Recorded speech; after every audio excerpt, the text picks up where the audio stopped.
सिया राम। हम सब मिलकर श्री प्रियादास जी द्वारा रचित ग्रंथ श्री भक्तमाल में प्रभु प्राप्ति के मार्ग का अनुसरण करने वाले भक्तों के चरित्र को पढ़ रहे हैं, सुन रहे हैं और मनन कर रहे हैं। कल हमने श्री विंध्यावली जी के चरित्र के बारे में पढ़ा।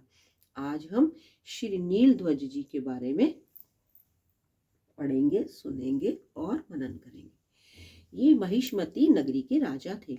इनके प्रवीर नाम का एक महापराक्रमी पुत्र था।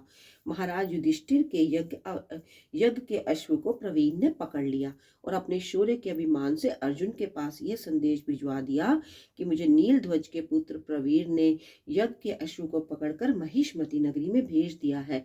अब अर्जुन कोप करके इसे छुड़ा ले। प्रवीर की इस चुनौती को स्वीकार करते हुए घोर संग्राम हुआ। प्रवीर पांडव वीरों के सामने टिक नहीं सका। तब इनके पिता महाराज नीलध्वज 3 अक्षौणी सेना लेकर युद्धभूमि में आ डटे। इनका मुकाबला वीरवर अर्जुन से रहा। अर्जुन ने इन्हें मूर्छित कर दिया। नीलध्वज ने अपनी स्वाहा नाम की कन्या अग्निदेव को ब्याही थी।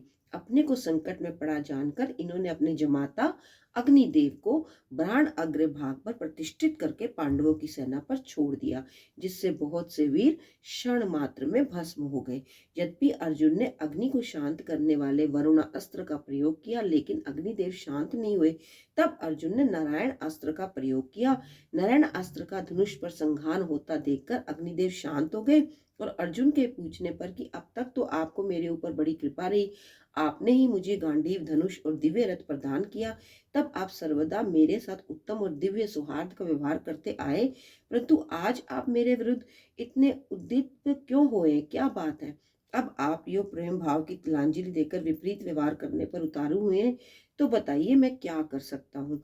अग्निदेव ने कहा, धनंजय, यदि तुम कमल नयन श्री कृष्ण के समीप रहने पर भी अश्वमेध यज्ञ का युधिष्ठिर को पवित्र करना चाहते हो, तो उन श्री हरि के बिना यज्ञ, देवता और मंत्र कोई भी उन्हें पवित्र करने में समर्थ नहीं है। ऐसा प्रतीत होता है कि तुम्हारा श्री कृष्ण में विश्वास नहीं है। तुम क्षीर सागर को पाकर भी दूध के लिए बकरी को धोते हो और उदित हुए सूर्य का परित्याग करके प्रकाश के लिए जुगनू की आकांक्षा करते हो।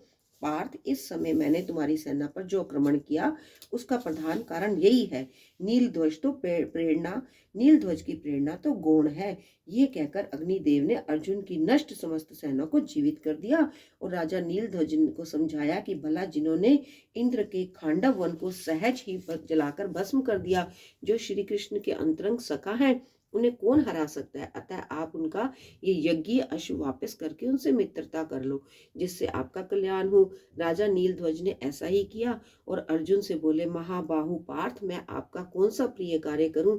तब अर्जुन ने कहा, भूपाल शिरोमणि, आप श्रेष्ठ वीर हैं, इसलिए मेरे साथ रहकर मेरे इस यज्ञ अश्व की रक्षा कीजिए।